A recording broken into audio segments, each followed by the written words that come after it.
12ویں جماعت کے طلباء اور طالبات، آج ایک بار پھر آپ کو خوش آمدید اردو کے اس پیریڈ میں۔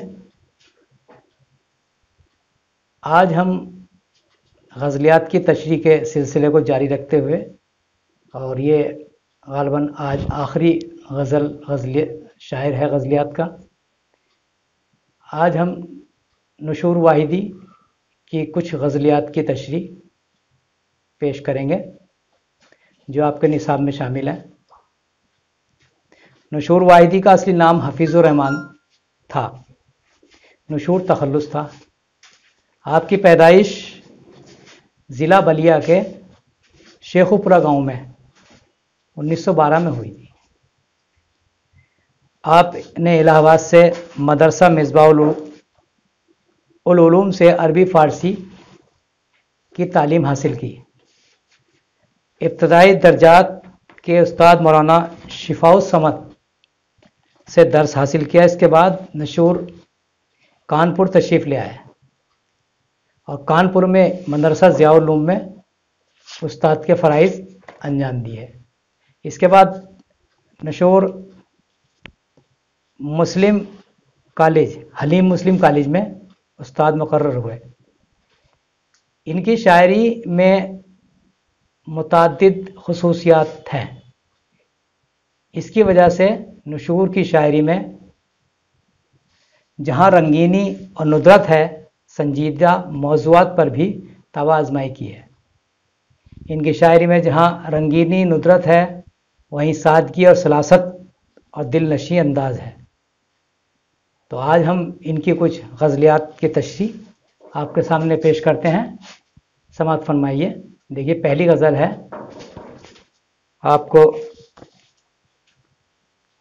پہلی غزل میں انہوں نے سحر و شام سے کچھ یوں گزرتا جا رہا ہوں کہ جیتا جا رہا ہوں اور مرتا جا رہا ہوں۔ سحر و شام، صبح اور شام۔ نشور واحدی کہتے ہیں کہ محبوب کی بے وفائی نے مجھے اس قدر افسردہ کر دیا ہے کہ صبح اور شام میرے لیے کلفتوں کے باعث ہوتے ہیں۔ اس عالم میں حال یہ ہو گیا ہے کہ ایک زندہ لاش بن کر رہ گیا ہوں۔ گلے رنگی یہ کہتا ہے کہ کھلنا حسن کھونا ہے۔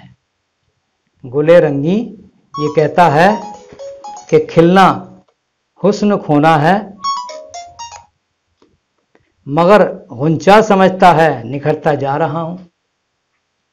شاعر کہتا ہے کہ کلی گردش ایام سے ناواقف ہے، اس لیے وہ نادان یہ سمجھتی ہے کہ وہ کھل کر نکھر جائے گی، لیکن اس کی حقیقت سے پھول اچھی طرح واقف ہے، کیونکہ وہ حادثات کا سامنا کر چکا ہے کہ وہ کھل چکا ہے۔ اسے معلوم ہے کہ یہ حادثات سے میرے ساتھ کیا ہونے والا ہے۔ تیسرا شعر ہے، جوانی جا رہی ہے اور میں محو تماشا ہوں۔ جوانی جا رہی ہے اور میں محو تماشا ہوں، اڑی جاتی ہے منزل اور ٹھہرتا جا رہا ہوں۔ نشور واحدی کہتے ہیں کہ جوانی فانی ہے جسے قیام نہیں ہے، لیکن پھر بھی ہم غفلت کا شکار ہیں اور آخرت کی کوئی فکر نہیں کرتے۔ آہستہ آہستہ زندگی کے دن کم ہوتے جا رہے ہیں اور اس کا انجام موت کی شکل میں سامنے آنے والا ہے۔ بہت اونچا اڑا لیکن اب اس اوج تخیل سے کسی دنیا رنگی میں اترتا جا رہا ہوں۔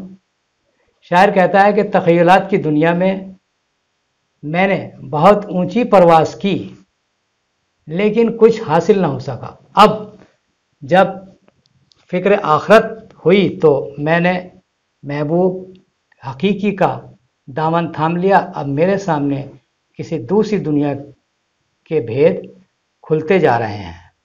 آخری شعر ہے، غزل نمبر 2، سماعت فرمائیے۔ وہ آئے اس طرف اور یوں بطرز خوشگوار آئے، اچانک جیسے محفل میں کہیں پھولوں کا ہار آئے۔ شاعر کہتا ہے کہ محبوب کے آنے سے ماحول اس قدر خوشگوار ہو گیا ہے، بالکل اس طرح جیسے کسی محفل میں پھولوں کا ہار آ جانے سے ماحول اس کی خوشبو سے معطر ہو جاتا ہے۔ محبوب کی آمد میرے لیے شادمانی کا باعث ہے۔ فلک نے چھین لی رنگینیاں اور لوٹ لی نکہت، میرے اجڑے ہوئے گلشن میں کیا لے کر بہار آئے۔ نشور کہتے ہیں کہ گردش ایام کے سبب میرا دل بجھا بجھا سا رہتا ہے، اب بہار بھی میرے مغموم دل کو شاداب نہیں کر سکتی۔ وہ انسا کیا جو بے گانا ہو ذوق زخم خنجر سے، وہ میں کش کیا جسے صحبا کی تلخی ناگوار آئے۔ شاعر کہتا ہے کہ وہ انسان کس کام کا ہے جسے زمانے کے آلام سہنے کا حوصلہ نہ ہو۔ صحیح معنوں میں وہی انسان کامیاب و کامران ہے جسے اس دنیا کی تلخیوں اور حوادث کو برداشت کرنے کی ہمت ہو۔ نشور اب زندگی پیمائش غم کے سوا کیا ہے، شب رخصت اگر گزرے تو شام انتظار آئے۔ نشور واحدی کہتے ہیں کہ ہماری زندگی کا محاصل صرف غموں کا شمار کرنا ہے۔ شب کو محبوب کی جدائی کے بعد دل بے قرار ہو جاتا ہے اور پھر آنے والی شام کے منتظر ہو کر محبوب سے ملاقات کی آس لگائے رہتے ہیں۔ غزل نمبر 3۔ سحر اور شام یوں ہی زندگانی ہوتی جاتی ہے، زمانہ بیتا جاتا ہے کہیں کہانی ہوتی جاتی ہے۔ شاعر کہتا ہے کہ زندگی کلفتوں میں زندگی سحر اور شام کی، صبح اور شام کی مانند گزرتی جا رہی ہے، اور جو لمحے گزر گئے ہیں وہ ماضی کے نقوش بن کر رہ گئے ہیں۔ وہی ہے ضبط غم لیکن اب آنسو آئے جاتے ہیں، وہی ہے دل مگر اب آگ پانی ہوتی جاتی ہے۔ نشور واحدی کہتے ہیں کہ ہم نے زمانے کی کلفتوں کا سامنا بڑے صبر و ضبط سے کیا، لیکن اب دل ٹوٹ چکا ہے اور آلام اشک بن کر زار و قطار آنکھوں سے بہنے لگے ہیں۔ گزشتہ الفتوں کا نقش گہرا ہوتا جاتا ہے، جو دنیا مٹ گئی ہے غیر فانی ہوتی جاتی ہے۔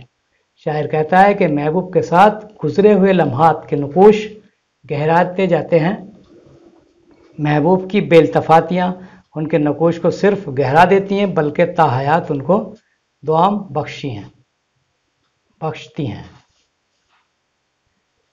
نشور اب اور ہی صورت ہو جینے کی تو بہتر ہے، نئی دنیا بھی نظروں میں پرانی ہوتی جاتی۔ واہ!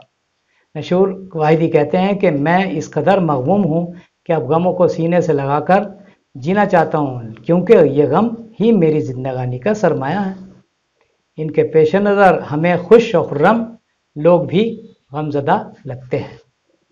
تو آج کی یہ 3 غزلیات میں نے آپ کے سامنے پیش کی، نشور واحدی صاحب کی، اور آج کی ان غزلوں کے ساتھ ہی غزلیات کا جو حصہ ہے وہ ختم ہوتا ہے۔ کل انشاءاللہ مثنویات کا سلسلہ کی تشریح کا سلسلہ شروع کریں گے، جس میں پہلی مثنوی میر حسن ہے، داستان وارد ہونا بے نظیر کا باغ بدر منیر کے۔ اس مثنوی کی ہم تشریح کل پیش کریں گے۔ آج کے پیریڈ میں بس اتنا ہی، کل پھر ملاقات ہوگی۔ خدا حافظ۔